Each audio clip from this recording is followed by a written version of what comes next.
नारायण नारायण नारायण नारायण।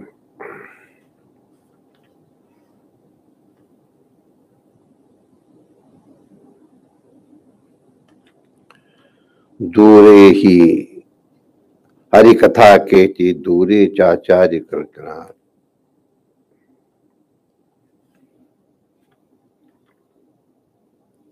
दूरे हरि कथा केति दूरे च अच्युत कीर्तनाः श्रिया शूद्रादयश्चैव तेनुकंप्यां भवादृशाम्।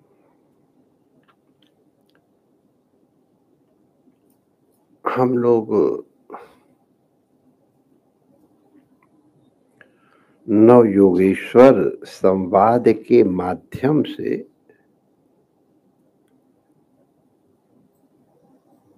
कुछ हमारे अपने अपने लिए जो मंगलकर मार्ग है उसके अन्वेषण के लिए प्रस्तुत है। प्रवचन एक दिखाई पड़ता है लेकिन वो सबके लिए अलग अलग होता है। जिसका अंतःकरण जिस प्रकार का है, तो जिस प्रकार का अधिकारी है, प्रवचन का प्रभाव उस प्रकार स्वाभाविक रूप से होता है। हम लोग नव योगीश्वर संवाद का बहाना लेकर के चर्चा कर रहे हैं। बात तो वही है, the same medicine in the different pack। लेकिन बात कौन कह रहा है और किस अवसर पे कह रहा है, इससे उसका महत्व तो बढ़ जाता है। क्योंकि जितना महत्वपूर्ण व्यक्ति कह रहा है,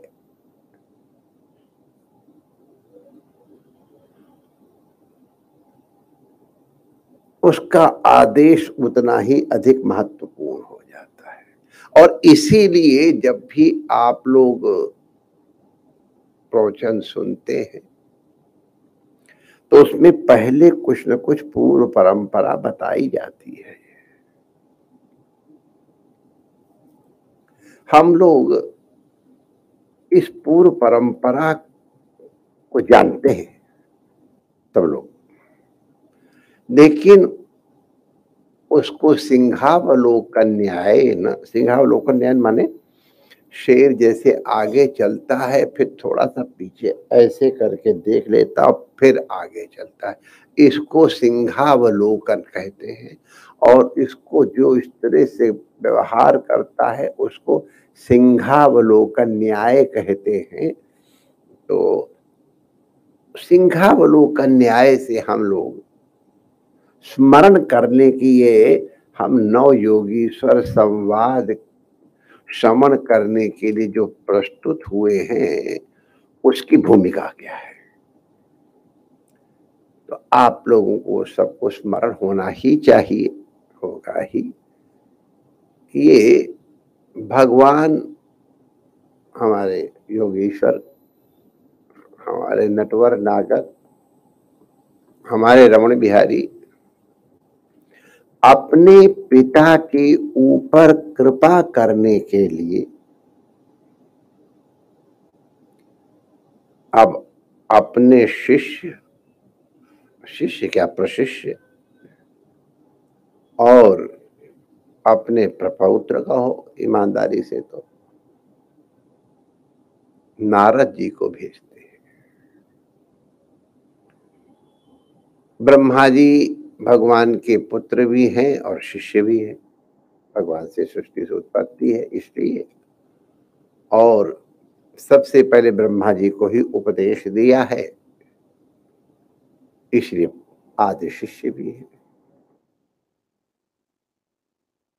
वो स्वयं प्रकाश है, स्वयं प्रकाश ने अपने प्रकाश से ब्रह्मा को प्रकाशित किया, तो ब्रह्मा भी प्रकाशित हो गए, प्रदीप्त हो गए। प्रदीप्त माने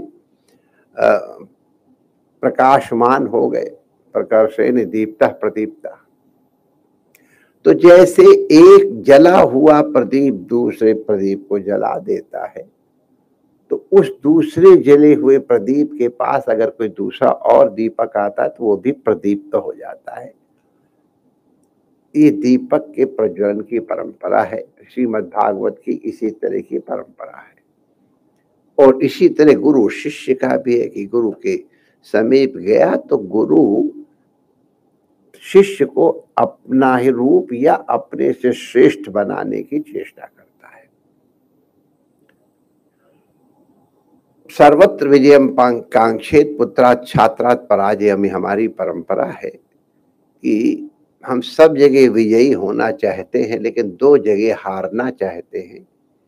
एक अपने पुत्र को चाहते हैं कि हमको हरा दे, हमसे अच्छा बन जाए, और एक अपने शिष्य से हारना चाहते हैं कि मेरा शिष्य मुझसे उत्कृष्ट हो। तो इसलिए प्रदीप तो वो भी हो जाता है और फिर वो परंपरा चलती रहती है। आप लोगों ने भागवत में इसका श्रवण किया है। तो ब्रह्मा जी प्रदीप्त हुए, उन्होंने सनकादिकों को प्रदीप्त किया, नारद जी को प्रदीप्त किया। इस तरह से है तो ज्योति आत्म प्रकाश योगेश्वर श्री कृष्ण की, जिनको अध्यात्म दीप कहते हैं। उन अध्यात्म दीप कृष्ण से ये सब के सब प्रदीप्त हुए हैं। तो नारद जी उन्हीं के प्रकाश से प्रदीप्त हुए हैं और उनके जैसे प्रदीप्त हो गए। दिया लोहे का है कि चांदी का है कि सोने का है, मिट्टी का है, मुख्य नहीं है। उसमें घी कौन सा है वो भी उतना मुख्य नहीं है। वो केवल एक प्रदीप्त के पास अपने को प्रदीप्त कर पाया है, इतने में उसमें उसका प्रदीपत्व तो आ जाएगा।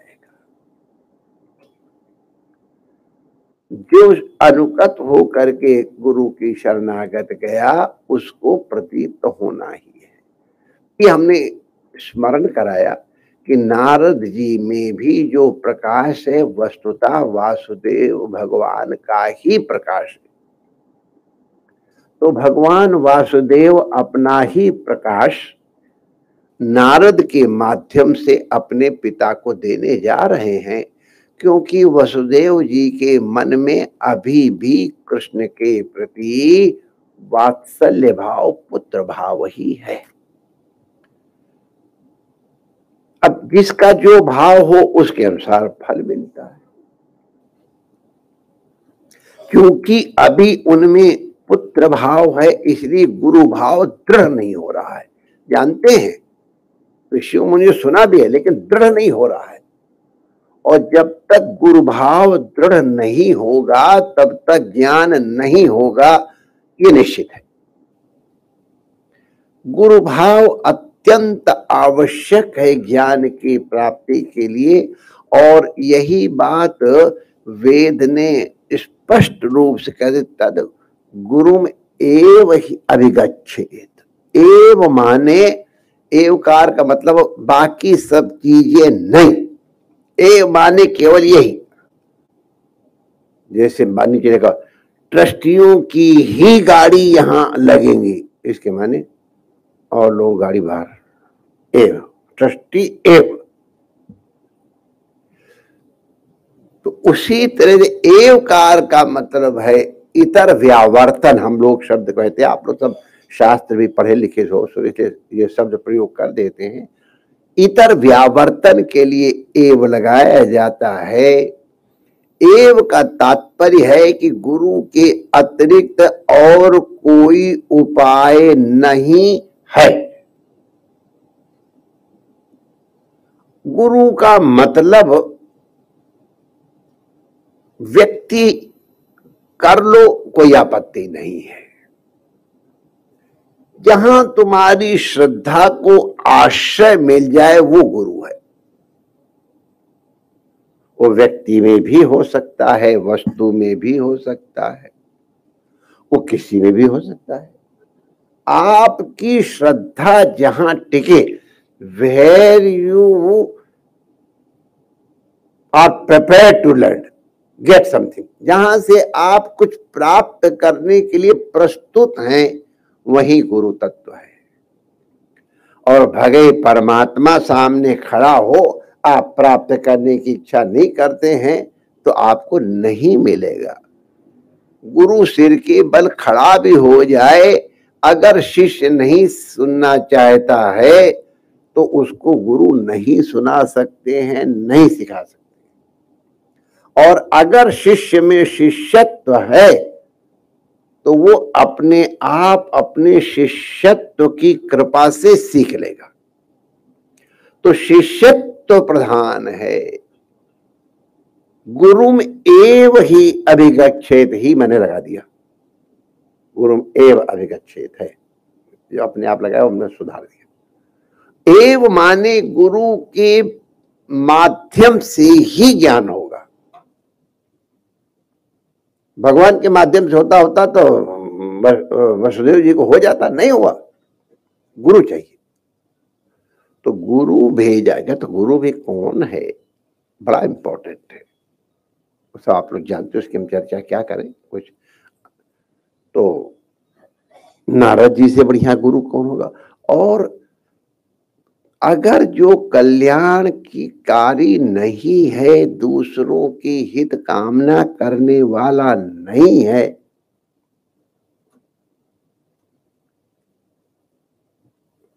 वो क्यों प्रयास करेगा। और जो ईमानदारी पूर्वक प्रयास करता है उसका फल मिलता है। अब नारद जी के कितने शिष्य हैं और सबके सब उत्तम कोटि के हैं। इतने उत्तम कोटि हैं कि नारद जी स्वयं अपने शिष्यों का बखान करते हैं। ले, कोई अपने शिष्यों का बखान नहीं करता है, नहीं करना चाहिए, लेकिन वो इतने श्रेष्ठ है कि नारद जी से बिना उनकी प्रशंसा किए रहा ही नहीं गया। तो ध्रुव की प्रशंसा करते हैं, प्रहलाद की प्रशंसा करते हैं। तो ये हम कह रहे हैं कि नारद जी चल करके कल्याण करने की भावना रखते हैं। ये उनकी करुणा है, ये उनका वैष्णव धर्म है।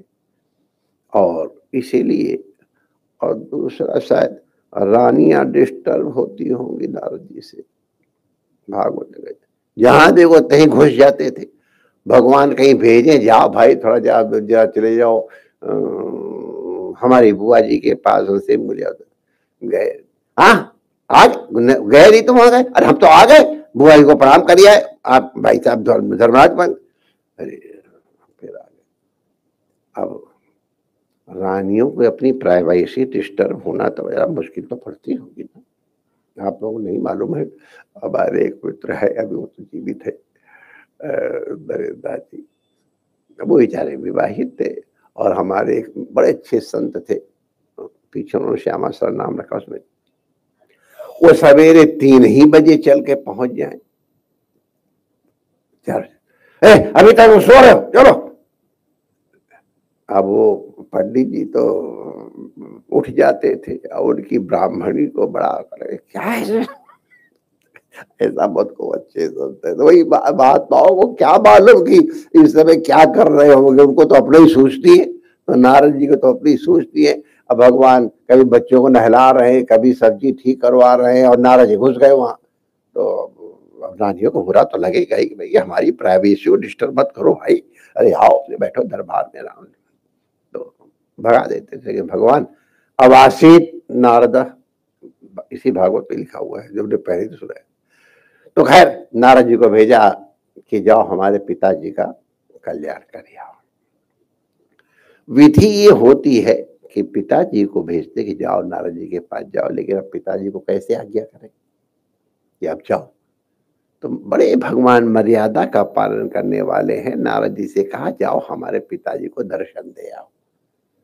तो नारद जी गए थे और फिर वसुदेव जी ने पूरा सम्मान किया। और वो सब कथा हम पहले डिटेल में विचार कर चुके हैं कि किस तरह से नारद जी का वंदन किया। उन्होंने कहा हम कृतार्थ तो हो गए आपके दर्शन मात्र से, लेकिन अब आप आए हो तो हमको कुछ श्रवण कराओ, हमारा मंगल। तो नारद जी ने कहा श्रवण कराते हैं। आजकल की जैसी परंपरा पहले नहीं थी। पहले महापुरुष कोई बात कहते थे तो किन्हीं बड़ों का नाम लेके कहते थे, हमने उनसे सुना है। ये अपने यद्यपि सुना है, इसका मतलब है तुमने अपने आप में ग्रहण कर लिया, अब तुम्हारी बात है। लेकिन आदर के लिए महापुरुष लोग स्मरण कराते थे। तो आदर करने के लिए और उस विषय का निरूपण जो उसका महत्व वर्धन करने के लिए वो परंपरा का वर्णन करते थे। तो नारद जी को जो कहना है कहेंगे वही, जैसे हमको जो बेचना है वही हम बेचेंगे। अरे हमारे पास जो होगा वही तो बेचेंगे। लेकिन हम नवयोगेश्वर संवाद का बहाना लेके बैठे हुए,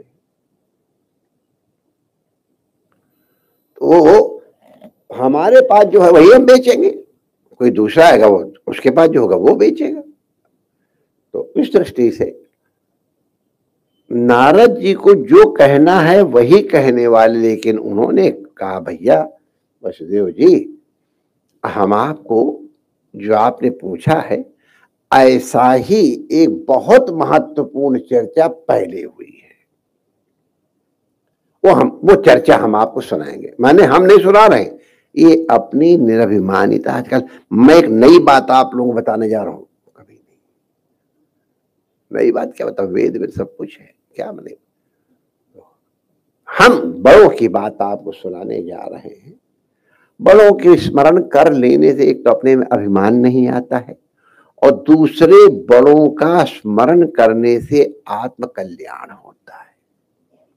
महापुरुषों का ध्यान करो, उनका चिंतन करो, तो चूंकि अंतःकरण एक ही चिंतन कर सकता है, युगपत ज्ञानानुत्पत्ति मनसो लिंगम, मन दो काम एक साथ नहीं कर सकता है। महापुरुषों का चिंतन करोगे तो उनका स्वरूप ध्यान आएगा, उनके गुण ध्यान में आएंगे, और वो उनके गुणों का ध्यान करने से वो गुण धीरे धीरे अपने में भी, अंग्रेजी में कहूं तो सीप इन हो जाते हैं। सीप इन माने धीरे धीरे धीरे धीरे अपने अंदर प्रवेश करने लगते हैं, अनजाने में भी करने लग जाते हैं। तो महापुरुषों का चिंतन, ठाकुर जी का चिंतन, भक्तों का चिंतन, उनका श्रवण, उनका कथन, ये सबका सब मंगलकर होता है। और जो वो कह रहे हैं वो तो मंगलकर है ही, लेकिन केवल उनका चिंतन और स्मरण और कथन भी मंगलकर होता है। तो नारद जी ने फिर विदेहराज जनक और नवयोगीश्वरों का संवाद वर्णन किया है। अब इसमें सभी तो भला बताओ, गीता में भी भगवान ने जनकादय ऐसा करके स्मरण किया है। जनक परंपरा बहुत ज्ञानियों की रही है, और ऐसा ज्ञानी जब प्रश्न करेगा तो उसका प्रश्न भी उसी लेवल का होगा।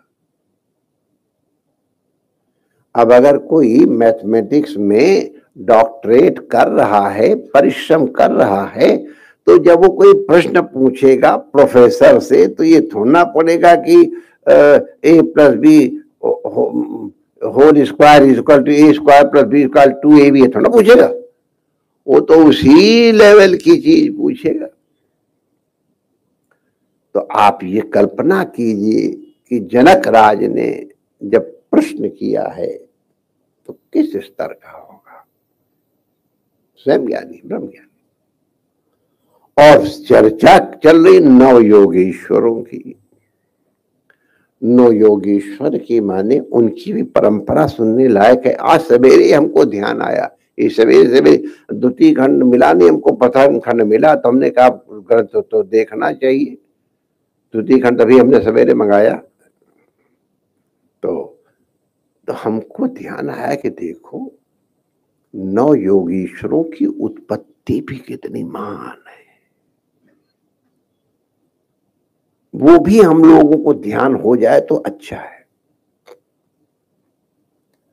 नव, ये हम लोग साधु सेवा धर्म हमारा कहते हैं ना, ये साधु सेवा धर्म हमारा का मतलब क्या है? भंडारा कर देना, दक्षिणा दे देना और सवेरे सवेरे कुछ सामान झोले में रख के भिजवा देना, वो तो है।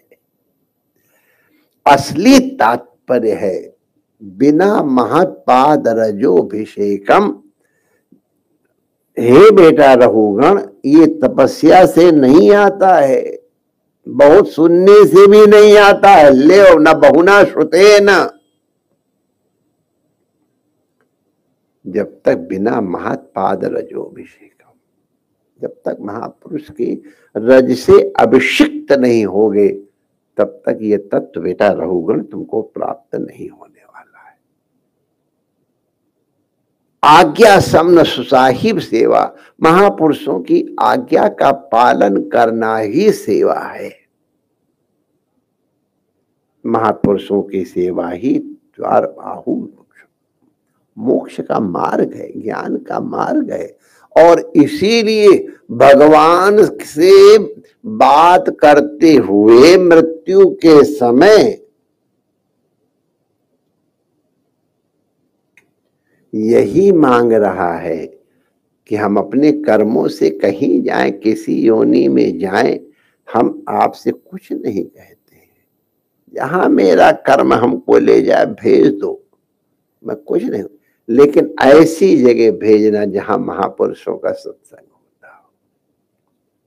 बस ये कामना करता हूं कि हमको ऐसी जगह भेजो, चाहे कुछ भी बना दो, महापुरुषों के साथ। अरे क्या हमने इसका महिमा देखी भाई अपनी आंखों से, इन चर्म चक्षु से। एक कुत्ता था हमारे यहाँ, हे भगवान, अब उसको कुत्ता कहने में हमको अब दूसरा वर्ड नहीं, इसलिए कुत्ता कह रहा हूं, कुत्ता जी कह देता हूं। चलो, हमारे पुष्ट मार्ग में भगवान की सेवा में जो वस्तु आगे उसके आगे जी, अब बंटा नहीं कहेंगे, बंटा जी तो उची अरे आधे तो कुत्ता जी कह देता हूं। आज एकादशी है, एकादशी के दिन वो कुत्ता जी भोजन नहीं करते थे। संत आते थे तो उनको रिसीव, उसमें तो जंगल था, थोड़े ही आते थे, अब कहाँ, अब आज हमारे भाग्य हैं जो महापुरुष पधारते हैं इतने, तो रिसीव करने जाते थे। और इसके बाद जहां विद्यालय बना वहां तक सियाफ करने, उसके बाद कोई बुलाए नहीं जाते थे। आरती के समय ओ करके शंख बजाते थे।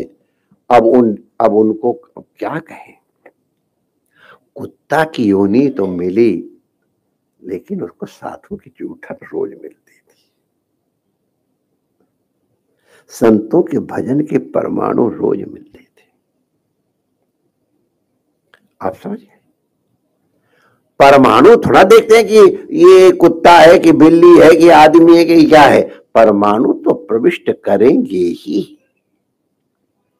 तो इसीलिए प्रार्थना की जाती है कि संतों का संग मिले। सदा सत्संग कहा है,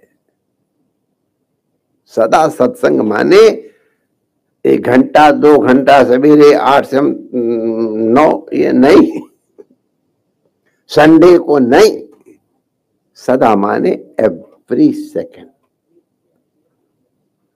इसको हम कहेंगे अव्यवहित उत्तर क्षण में भी आपका स्मरण संत की वाणी के साथ बना रहे, चाहे जो कर्म कर रहे हैं। तो इस दृष्टि से साधु सेवा धर्म हमारा का लोग सोचते हैं कि क्या है, अरे साधु सेवा जो बहुत बड़ी सेवा माने आज्ञा समन सुसाहिब सेवा, जो महापुरुष वचन कहें उसको निष्कपट भाव से मानना सुनना, लोग उसमें अपना अहंकार जोड़ देते हैं, वो गड़बड़ा जाता है काम। नहीं तो काम हो जाए, मुसीबत यह है कि उसमें अपना अहंकार जुड़ जाता है। तो खैर, नवयोगीश्वरों के विषय में भी कितने, उनकी उत्पत्ति कितनी महान है, ट्रेडिशन कितना महान है। आप लोगों को मालूम है कि नवयोगीश्वरों के बाबा का नाम क्या था? किसी को याद है? बाबा पूछ रहा हूं, ग्रैंडफादर।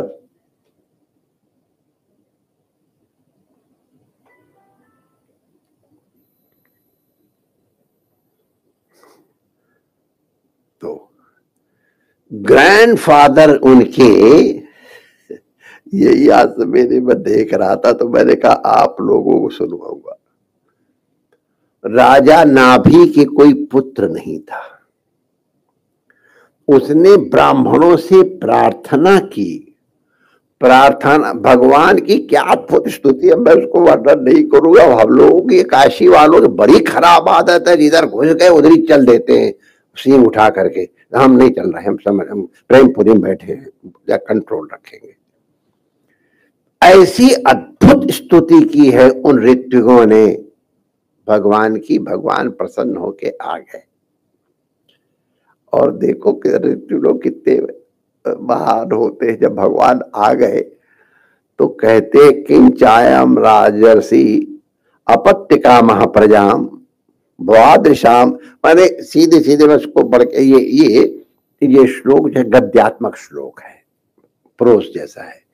भगवान हमने आपकी प्रार्थना की, लेकिन एक कहने लायक तो नहीं, बड़े बड़े कैसे ढंग से कह, एक कहने लायक तो नहीं है प्रभु प्रार्थना।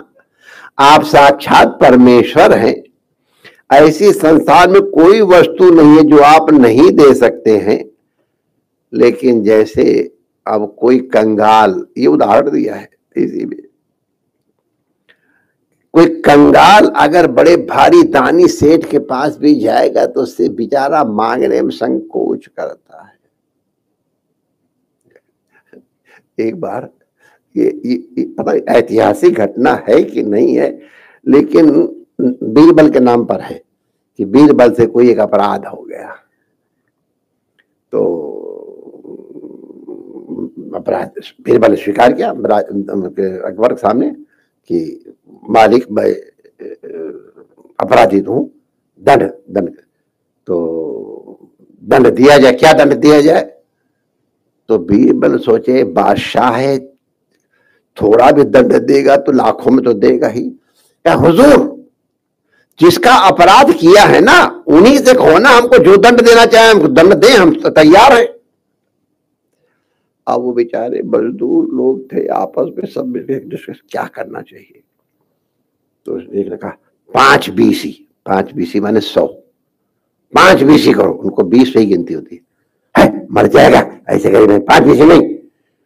आपस में डिस्कशन करके इसको 4 बीसी का दंड तो देंगे ही। 4 बीसी माने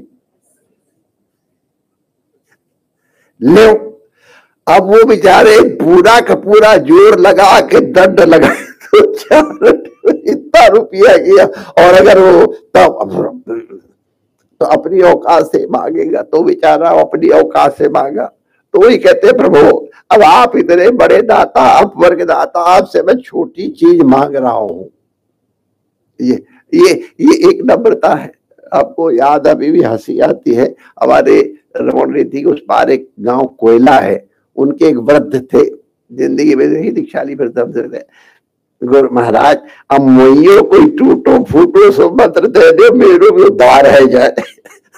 ये लिटरली उनका मतलब टूटो फूटो क्या मंत्र होगा। लेकिन तो भगवान आप तो परमेश्वर हैं, स्वर्ग अपवर्ग ऐसा कुछ नहीं दे सकते। लेकिन किसी कंगाल को अगर किसी धनी के पास जाके मांगना हो तो बेचारा हिम्मत नहीं कर पाता कुछ मांगे से, उसे भूसा ही मांगे। मेरी भैंस के लिए भूसा नहीं, आप कृपा करके 3 दिन का भूसा दिलवा दो, फिर मैं मेहनत कर लूंगा। भूसा, ये उदाहरण दिया है कि भगवान जैसे कंगाल वैसे ही मैं आपसे राजर्षि नाभि के लिए, पुत्र पाने के लिए आपकी आराधना कर रहा हूं। आपकी माया कोई पार नहीं, लेकिन आपका जैसा पुत्र इसको हो जाए इसकी आप कृपा करो।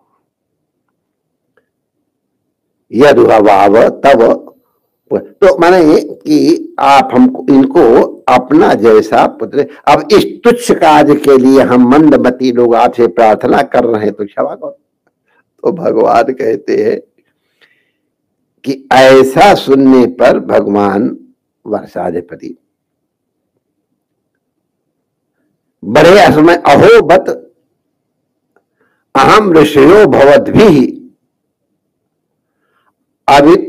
अवितथ गीर्भिः, माने आप इतने बड़े महापुरुष की लोग सत्यवादी महात्मा हैं और आप मुझसे ये बड़ा दुर्लभ मांग रहे हैं राजस नाभ की मेरे समान पुत्र हो। मेरे समान तो मैं ही हूं। अब मैं अद्वितीय हूं तो भी ब्राह्मणों का वचन मिथ्या न हो, इसलिए क्योंकि द्विजकुल ही तो मेरा मुख है, मैं स्वयं ही इनका पुत्र बनूंगा, तो मैं स्वयं ही अंश रूप से अग्निध्र नंदन नाभि के यहां अवतार लूंगा। अग्निध्र के सन नाभि और नाभि के सन ऋषभदेव, उनके योगीश्वर है। समझ गए? तो भगवान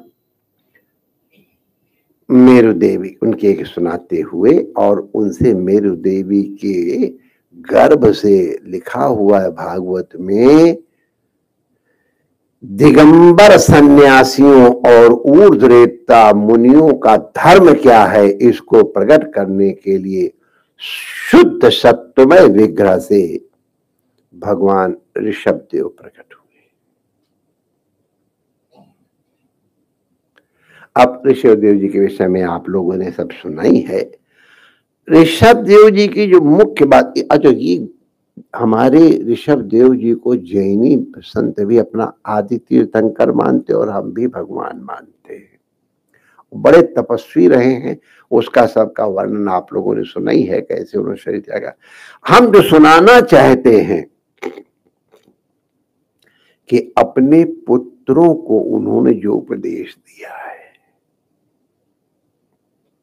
पुत्रों माने उनके 100 पुत्र थे, उनमें थे जो राजा हुए 4 दिशाओं के और 9 उनमें से योगीश्वर हुए।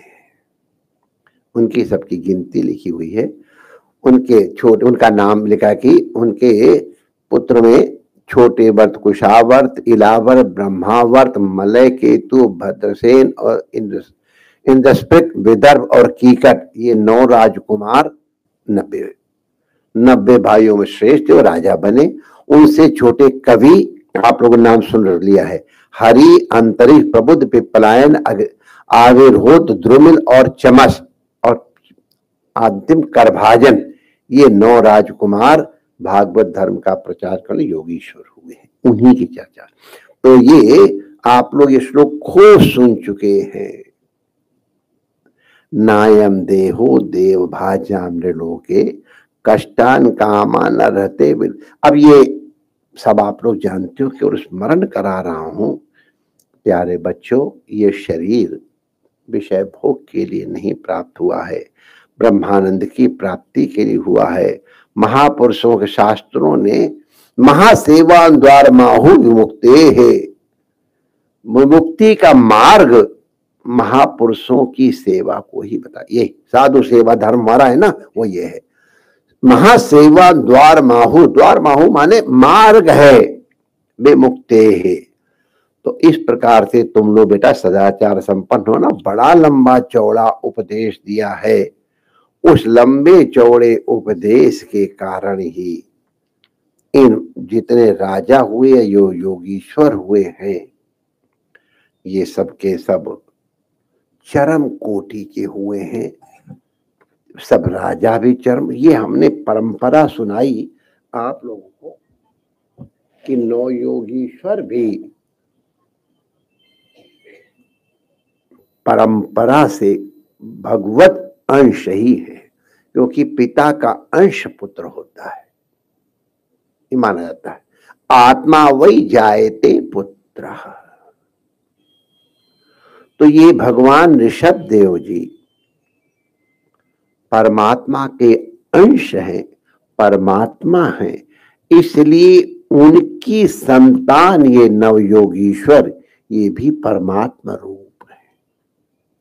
ये परमात्मा रूप नवयोगीश्वर जब कोई बात राजा जनक से कहते हैं तब कितनी इंपॉर्टेंट होनी चाहिए, ये आप लोगों के मस्तिष्क में आ जाएगा तो शायद कुछ और ध्यान से सुन लोगे, और ध्यान से सुन लोगे थोड़ा और कल्याण हो जाएगा। बाकी तो सब ठीक ही है। यहाँ तो 40-40 साल पुराने सत्संगी बैठे हुए हैं, हमको भी सिखा सकते हैं, तो उनको सिखाने की तो मैं चेष्टा नहीं कर रहा हूं। मैंने बताया कि उन महापुरुषों की वाणी हम आपको सुनाने जा रहे हैं। तो नवयोगीश्वर संवाद के माध्यम से हम लोगों को मार्गदर्शन प्राप्त हो रहा है। अब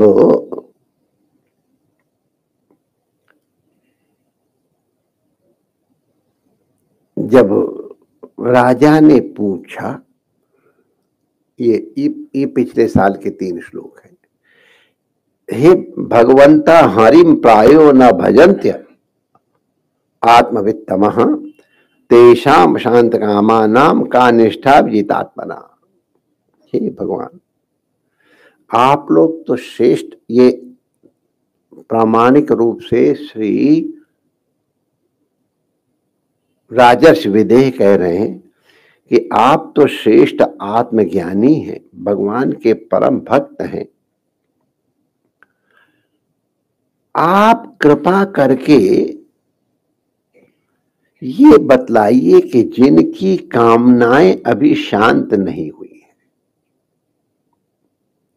जो लौकिक पारलौकिक भोगों की लालसा वाले हैं, जिनकी मन और इंद्रियां भी वश में नहीं है, तथा जो प्रायः भगवान का भजन भी नहीं करते हैं, ऐसे लोगों की क्या गति होती है।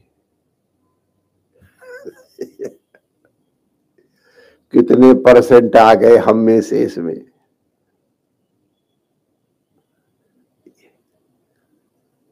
ये भागवत की महिमा है।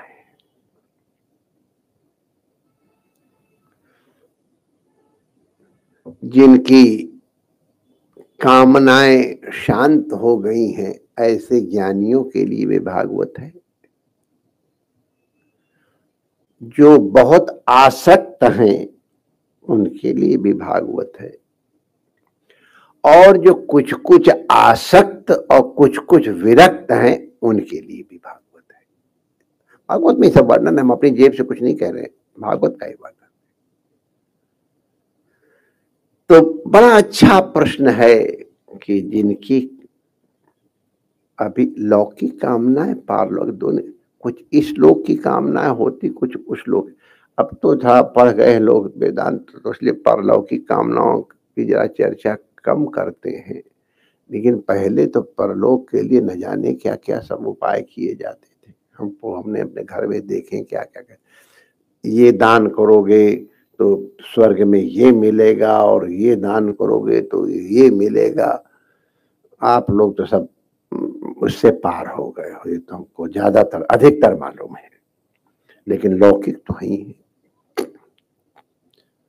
और ये कामनाएं जब तक समाप्त नहीं होंगी तब तक पूरी कभी हो ही नहीं सकती है, ये निश्चित है। कामनाओं की पूर्ति कभी नहीं होती है, कभी नहीं होती है। इनकी पूर्ति का एकमात्र उपाय है कि कामनाओं का नाश हो जाए। कामनाओं का नाश कैसे होगा, इसीलिए सत्संग। समूल नष्ट होनी चाहिए, वरना कामनाओं को हम क्या बताएं कैसे पूरी होती हैं और कैसे नहीं पूरी होती हैं। इनमें कई लोग उनको जानते हैं, दोनों को, इसलिए मैं नाम नहीं लूंगा, बहुत लोग जानते हैं उनसे। भाई एक भगवती हमारी करीब शायद 5 कैरेट के डायमंड की अंगूठी पहन के आई थी, सच्ची घटना है। रमन रेती में हमारे अपने रूम में ऊपर अपने शीशे वाले तमाशे में बैठा था। 5 कैरेट।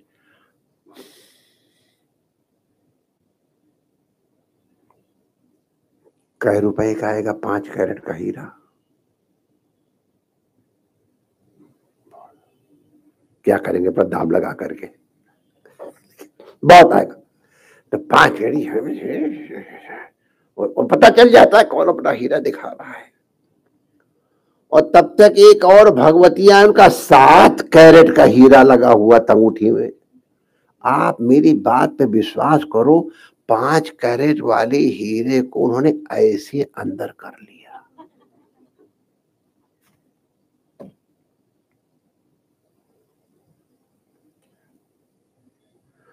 तब तक अकड़ थी जब तक 5 कैरेट का हीरा था सबसे बड़ा, और 7 कैरेट वाला आ गया तो लिटरली आप विश्वास करो यूं घुमा लिया। अरे अब हमारी आंखें तेज है।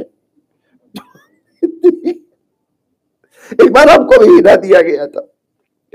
अब हम भला बताओ, भेड़ बकरी चराने वाले, गैया चराने वाले हीरा पहनेंगे, भीख मांगने वाले हीरा पहन के रोटी मांगने जाएंगे तो हमको लोग क्या कहेंगे? हाँ, बहुत दिन रख लो, हाथ पे जोड़ कृपा करके धरो, हम भीख मांगने वाले। सच्ची घटना है, यही बैठे हीरा देने वाले।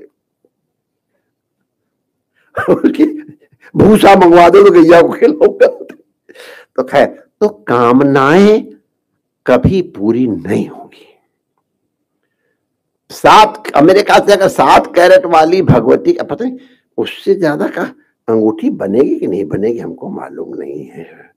अब यहाँ 9 कैरेट 10 कैरेट के हीरे बन जाएगी। हाँ ये जानती है, बन जाएगी। हाँ ये जानती है। अब 10 कैरेट वाली आएगी तो वो 7 कैरेट वाली क्या करेगी फिर? यार बबी मैंने बच्चा को सामने बैठी तो वो बता दिया हमको। अच्छा,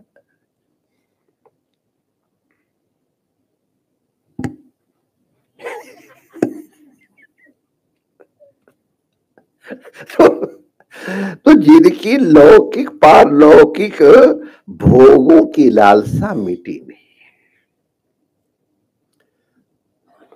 देखो, दोनों तरह की लालसाएं होती हैं। ये तो प्राप्त करने की लालसा भी एक होती है, और एक अपने को त्यागी दिखाने की भी लालसा होती है। माय डियर, ऐसे लिमिट का त्याग करेंगे, बाप रे बाप, हम तो देख के सुन के ही घबरा जाते हैं। वो भी लालसा है, ध्यान रखना। रामकृष्ण परमहंस देव कहते हैं, नम्रता और अभिमान ताऊ अभिमान।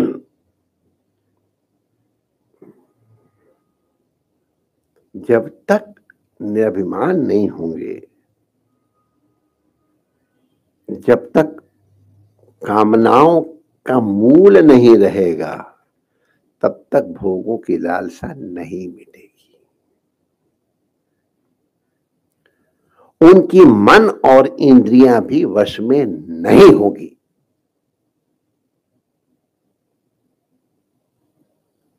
पूछ रहे हैं जो भगवान का भजन भी नहीं करते हैं, ऐसे लोगों की क्या गति होती है?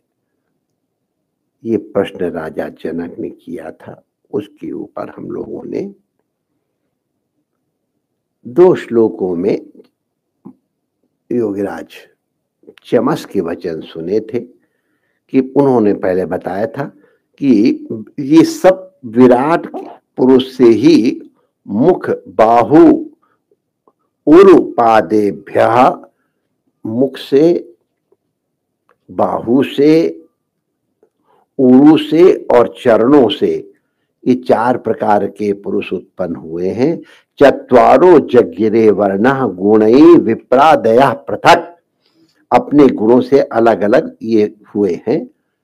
फिर उनके एषाम साक्षात आत्म प्रभवमीश्वरम न भजन्ति, इसमें से जो चारों वर्ण जन्मदाता, इन सबके उत्पत्ति के आश्रय भगवान ही हैं। चारों वर्णों और 4 आश्रमों से माध्यम से भगवान ही पर वही इनके स्वामी, नियंता और आत्मा भी हैं। इसलिए इन वर्ण और आश्रम में रहने वाला जो मनुष्य भगवान का भजन नहीं करता बल्कि उनका उल्टा अनादर करता है, वह अपने स्थान, वर्ण, आश्रम और मनुष्य योनि से च्युत हो जाता है और उसका अधःपतन हो जाता है।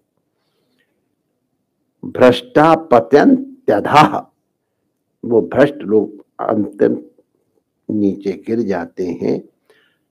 यहां तक आप लोगों ने पिछले साल सुन लिया था। अब दूरे हरि कथा के चित, दूरे अच्युत कीर्तनाः,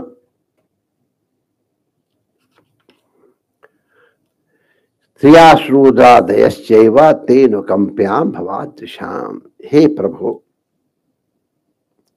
जिनके जो लोग अब सबके नाम लिए हैं वो कहने में लोग वो सेंसिटिव हो जाएंगे, इसलिए हम नहीं ले रहे हैं।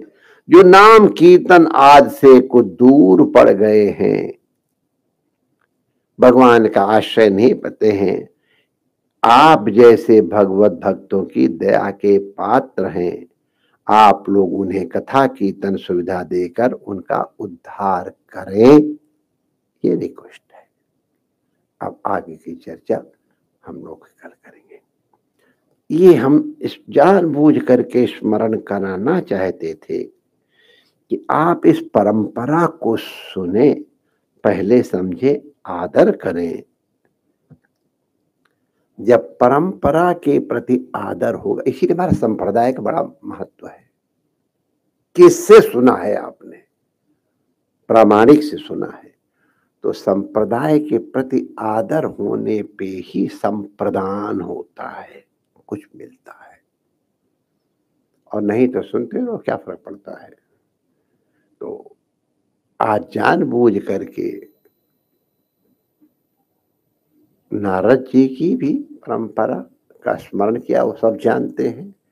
लेकिन नव योगीश्वरों की परंपरा का हम लोगों को ध्यान नहीं था।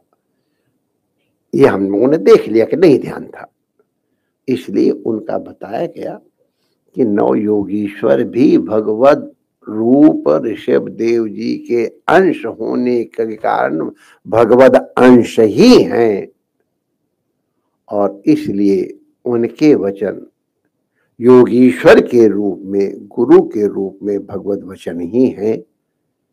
हम लोग सावधानी से उनका श्रवण करेंगे। परमात्मा सबका मंगल करे। सर्वे भवन्तु सुखिनः, सर्वे सन्तु निरामया, सर्वे भद्राणि पश्यन्तु मा कश्चित् दुःखभाग् भवेत्। ओम शांति शांति शांति। श्री रमण बिहारी लाल की जय। ओम। मुझे महाराज जी के पुनीत श्री चरणों में वंदन, यहाँ पधारे हुए संतों के श्री चरणों में वंदन। नव योगेश्वर